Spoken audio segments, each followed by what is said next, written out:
It's Monday. You know what time it is. We got Monday Night Football coming up. We got the visiting Washington Commanders, almost called them the Redskins, going to Philadelphia to play the Eagles. Commanders, 11-point dogs. I don't know. I'm hating on the Eagles all season, so I'm going to keep riding that train. I smell an upset brewing. I like the Commanders to cover this, and I think I even like them to win. AG, what do you think? I think you're absolutely full of shit, man. You're just hating on the Eagles at this point, bro. They're the best team in the NFL by far.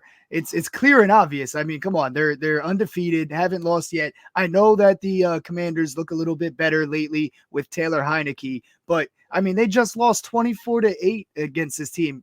Taylor Heineke doesn't make that much of a difference, replacing him for Carson Wentz. So, no, I'm on the Eagles all the way here, like the rest of the public, because why wouldn't that be what I do? It's the Eagles. They're undefeated. They're not going to lose this game. Primetime Monday Night Football at home at the Link. The crowd is going to be going crazy. Not so fast. Something's not right here. It's a draft!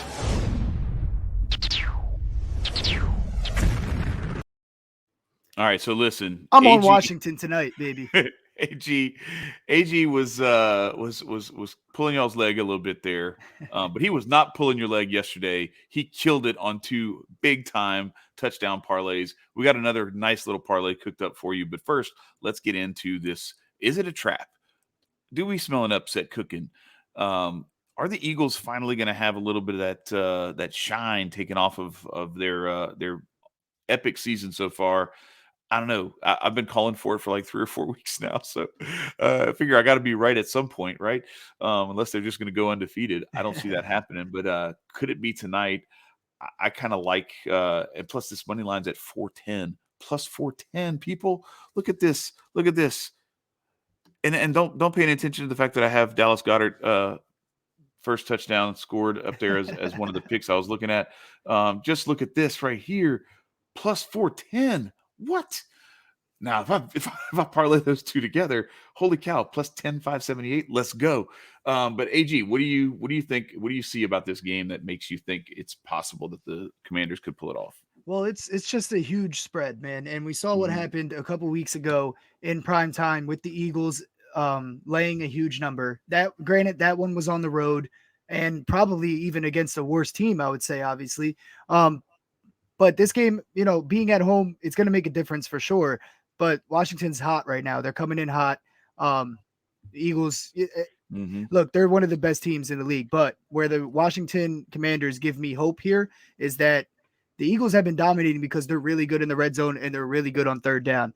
The Washington defense is 4th in third down percentage allowed and 6th in red zone touchdown percentage allowed. So they match up well in that department. Yes, I did mention the Eagles beat the Commanders earlier in the season 24-8, but all 24 of those points were scored in the second quarter. They went scoreless in the first, third, and fourth quarters. That game was not a one-sided game if you take out one quarter, the second quarter, and it's been the bread and butter for the Eagles all season, the second quarter. So I'm not, taking away from that. Obviously, they can do that again this second quarter. I just think the Commanders hang tight, man. They're a new team with Taylor Heineke. I do think, I was trolling you guys earlier, I do think Taylor Heineke makes that much of a difference compared to having Carson Wentz out there because he can move around a little bit. That's what they need, especially going up against this Eagles defensive front. I like the matchup, man. I really do. They're playing hot right now. They're playing with confidence. The whole team is behind Taylor Heineke. They have been since he made his playoff start. What was that, 2 years ago now? And he took the Bucs to the last minute there, and the Bucs went on to win the Super Bowl.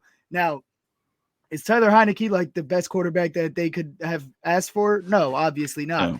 But he's a playmaker, and he's confident, and he's swaggy. You know what I mean? I like that kid, and there's an edge. There's an edge for that whole roster they've been playing with lately. And I, the one thing that is a little bit of a disappointment, I was really, really big on Washington in this game when I saw that Chase Young was going to be activated. He's been practicing all week, but they left him inactive. They haven't pulled him off IR yet.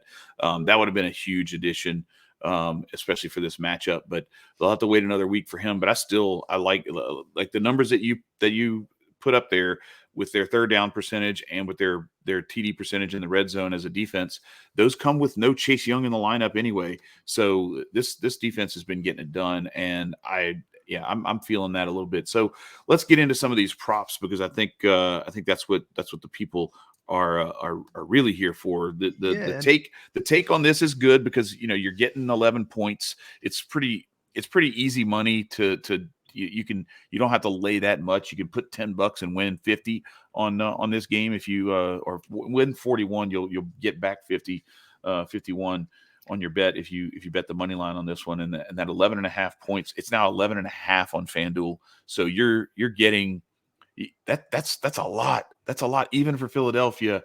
So, but let's move on from that, and let's just focus on this. I have this first touchdown as Dallas Goedert. I know you have someone else pegged for that. Who do you got? Well, I'm looking at Devontae Smith. Now, if you guys remember from Thursday, we lost our first touchdown bet because nobody in the world was thinking Laviska Shenault for first touchdown. And if second touchdown. And if anybody has that ticket, swing it my way. I want to see it. I need proof. Yeah. Pixar Right. didn't happen. Right. But I'm taking Devontae Smith here in this one. I think they got to look to get him going. AJ Brown's been the hot hand lately. You don't want Devontae Smith to fall out of that like rotation. Obviously he's the number 2 guy, but you guys get what I'm saying. He, look to get him going early in this game, because he's kind of been playing second fiddle to AJ Brown, and he is definitely capable of being a top dog alongside AJ Brown instead of playing the backside or playing the background behind AJ Brown. So they got to get him going at some point. I'm going to take him for a first touchdown bet. But why I brought up Thursday night in Laviska Shenault is because that bet that we lost there was a risk-free. We got the $25 back from BetMGM. So I'm using that free $25 on Devontae Smith first touchdown here. Chad's going with Dallas Goedert. I'm going Devontae Smith at plus 900 on BetMGM. So may the best man win there, but we are both 1,000. on the Eagles early there, it looks like. Yeah, Devontae's plus 1,000 on FanDuel. So plus 900 on BetMGM. Yeah, if you don't have it. If you don't have the 25, or the free bet from BetMGM, and you want to put your own money on this, I'd recommend you go to FanDuel, because you get a little bit more juice there. I'm going with Devontae Smith gets the big play to start the game and gets tackled at the 5, and then they run a play action to Miles Sanders and turn around, and there's Dallas Goedert wide open in the back of the end zone for the touchdown. That's what I'm going with. So yeah, and then to your point about Chase Young being deactivated, I would have been way more inclined to maybe put a half unit on Washington money line and a half unit on the spread at plus 11.5 if he was playing. I kind of shy away from that a little bit because he was deactivated, but I still like them to cover. So officially, I don't do this often with spread and over and stuff like that, but officially I am going to take 0.75 units on Washington to cover that 11.5 point spread. And at 11.5, what number am I getting there on FanDuel, Chad? It's minus 110. So I'm taking that minus 110 plus 11.5, and then I'm going to put the other quarter unit on Washington money line at plus 410. Take a chance on that. Like I said, I like them. I like them because they match up well in this case. They don't match up. No team really matches up well with the Eagles. They're a very solid team. You know what I mean? That's why they're undefeated right now. But I think those key third down plays and red zone plays is where they'll maybe be able to hang tight, keep it close, chance to win at the end. If they make a play or two, Taylor Heineke, playmaker, swaggy, confident quarterback there in Washington. I think they can make it happen and stun this Eagles crowd in Philly. Yeah. So what else do we have for straights before we get into this epic parlay that you have built? Yeah. So the other two props that I have here are AJ Brown for over 26.5 longest reception, minus 114 on FanDuel. It is minus 111 on Caesar Sportsbook though, so that's what I'm playing. Get the little bit extra juice back. So I'm gonna play that. But if you don't have Caesars, it's minus 114 on FanDuel. I'm sure you're getting it somewhere around there on any book that you have, really. But I'm taking over 26.5 with one unit there. This is cashed for AJ Brown in 5 out of 8 games this season. He had 38 in the last game versus the Commanders as his longest catch. They've been doing it all season long. The 3 games that he didn't cash in were games against Dallas, who's number 3 in yards allowed per completion. The other one was the Steelers, I believe. and no, actually that was Dallas Goedert's number. I forget which the other one was, but all the teams that they played where he didn't hit this were like solid in that department. Yeah. The Commanders are not. The Commanders are 29th in yards per completion allowed. If you guys remember, if you've been here long enough, and if you haven't, hit that subscribe button and stick around the rest of the season because we're up 35.9 units, $800 for, or over, actually almost $900 for a $25 better in the last 3 weeks alone. And that's just when we officially started tracking it. We're up way more on the season. We just weren't tracking it officially, so we didn't want to just throw out fake numbers at you guys. Now we've been officially tracking it since week 7. Hit that subscribe button. We're up 35.9 units in 3 weeks. We're going to add to that today, especially with this nice little parlay we got coming in a second. But if you were here a couple weeks ago, the last time we had Washington for a primetime game was against the Bears Thursday Night Football, and we smashed on Darnell Mooney and Justin Fields, longest catch, longest pass, for this exact reason, because of this Washington secondary and linebackers tackling issues, things like that, where A.J. Brown can easily take a slant and take it another 25 yards and make it a 30, 35-yard play.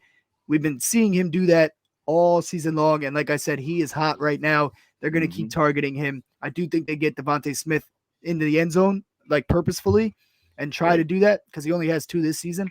So they got to get him going a little bit as opposed to A.J. Brown. Feed him a little bit. That's right. But they're going to go to A.J. Brown to sustain drives and things like that. He's going to break one of these for 26.5 yards. I'll take that any day. And then we talked about the Eagles' second quarter and how good they are in the second quarter. Obviously, I just mentioned they put up 24 points against the Commanders last time they played in the second quarter alone. But on the off chance that the Commanders do score in the second quarter, I'm going to take the over 13 total points in the second quarter instead of taking the Eagles side in the second quarter. It's plus 100, so that's actually good money. Yeah, exactly. And actually, it was minus 104 when I was looking, so I'm happy to hear that it's plus 100. And right. yeah, I just switched that out there on my notes here. But yeah, I'm gonna play a unit on that also. Like I said, just in the off chance that the Commanders do get a touchdown or a field goal, something like that. I didn't want to lose the spread pick at minus 3.5 at negative value at like minus 115, minus 120 or whatever it was, because it could be like a 10-7 situation if the Commanders do end up scoring. I think the Eagles probably do this by themselves, though. 14 points have been scored in the second quarter of Eagles games 8 out of 8 times this season. And in 7 out of 8, the Eagles did the 14 by themselves. Right. So I trust this. That's a good number. And I only, and we're getting plus odds now on it. And the other one. Not anymore. It just dropped to minus 120, but it's at 12.5. So we didn't even drop this yet. We're not even live and they're listening. How about that? But yeah, but either way, I mean, whatever it ends up getting locked in by the end of this show, we'll double check and see what the number is when we're logging out so that we can give you an official play there. But I'm taking this either way. It's only hit in 4 out of 9 Commanders games. But they hit 1 out of 1 when they played the Eagles. So it was over 13, right? That was what. Yeah. So now it's over 12.5. So now it's just 13 plus. Oh, so now we can. So now we can hit on a 10-3. So you got a point on that minus. Yeah, we'll monitor that, and when we're wrapping up here, we'll double check what that number is, and go from there. For sure. But the reason I like this, the Eagles offense, they're first and second quarter scoring. Their defense is third in second quarter points allowed. Washington's offense is 30th in points scored, and Washington's defense 13th. So they're going to allow some. They're not going to score, but on the off chance that they do, then this bet still hits. I think the Eagles cover the 14 by themselves probably, or at least 10. And now that it's at 12.5, we can get a 10-3 score and get in on this over. So I'll take that. Those are my straight plays for the day. And then, like Chad has been hinting at, we have our same game parlay as always for the primetime games. We're playing with a lot of house money. We went up 16.39 units yesterday on a couple touchdown parlays that we smashed. So make sure you follow me on Twitter also at itsag400. Link is in the description box because sometimes I just give my parlays out there when we don't have time to get it out on the show and whatnot. But here's our parlay for tonight for Monday Night Football, plus 635 odds for 5 legs here. We got Dallas Goedert, 40 receiving yards. They've been going to him like crazy lately. And it's been working well for them. 9 targets, 8 targets, 6 targets, 7 targets. He's in that range the past couple games. So I like him to get 40 yards on this defense here. Terry McLaurin, Taylor Heineke's been loving Terry McLaurin, so I got him for 50 yards. He's hit 50 plus in every game since Heineke's been starting. I think they target him a lot. I think we're getting better odds on Terry 50 yards than we usually would because Jahan Dotson is coming back. But I think they're going to use Jahan Dotson as more like a decoy coming off the injury and stuff like that, rather than like attacking him a lot. Miles Sanders, 50 rushing yards. He's a lock for this every week. He has been at least this season. I'm hoping he gets 110 for that guy that has a bet slip in. He's got like a 5-legger that lasted. He's 4 for 4 so far since last week. And if Miles Sanders gets 110 on the ground tonight, he'll be up like 140,000. So I'm pulling for that for him. But I'm going to go easier and safer and take 50 rushing yards for Miles Sanders. And then Antonio Gibson, 25 rushing yards. He's hit this in most games this season, I think all except 2. And that's with J.D. McKissic and Brian Robinson in some of those games. J.D. McKissic is out tonight. Brian Robinson's workload has diminished a little bit in the past couple weeks since his first week or two back. They've been going to him a little bit less, giving Antonio Gibson the rock a little more. So I got Antonio Gibson, 25 rushing yards. We're not asking a whole lot there. And then I teased the over down just a couple points and made it over 38.5 total points, just to play it a little safer. But I do think the regular over smashes. If I had to pick that, I would definitely lean over on the regular total. But I dropped it down a couple points because we were getting solid value. So what we got now, Chad? Let me correct you here because you had plus 635 in your screenshot. We are up to plus 692 on this. Let's go. So let's get it. Dallas Goedert, 40-plus yards receiving. Terry McLaurin, 50-plus yards receiving. Miles Sanders, 50-plus yards rushing. Antonio Gibson, 25-plus yards rushing. And the over 38.5, that's teased down from the 42.5 or 43.5. Yeah, 43.5. That's teased down 5 points from the official total. So this should be a very, very good odds at getting this thing to hit. And you saw what AG did yesterday with those 2 touchdown parlays that turned into big money for us. So we're not going to give the house its money back, but we are going to take a little bit of those winnings because we're playing with some house money. Yeah, I'm putting a unit on that officially on the parlay. We got some house money to play with again. We had a bad week last week. I'm sorry, guys, but like I told you guys last week, we got you. You better stay tuned for this next week because I'm coming back for revenge, and we definitely got that from our books this weekend. That's right. We're gonna try to keep that going on this Monday night here. I love all these plays. Absolutely. That's pretty much all I had. Yeah, I think so. Yeah. Same here. Yeah, let's go Washington tonight, baby. Let's go Commanders. Hell yeah. Never thought I'd be rooting for the commies, but here we are. Desperate times require desperate measures. So we out here. Hey, that's their strategy. That's right. That's what always gets you going on that side. That's right. All right, y'all. Great. Peace. Happy betting. Yeah, Enjoy good the luck, games. everybody. And we'll be back the rest of the week, obviously, with some more shows. So hit that subscribe button, hit that like button, share the pics with your friends. Let's all eat tonight. Peace.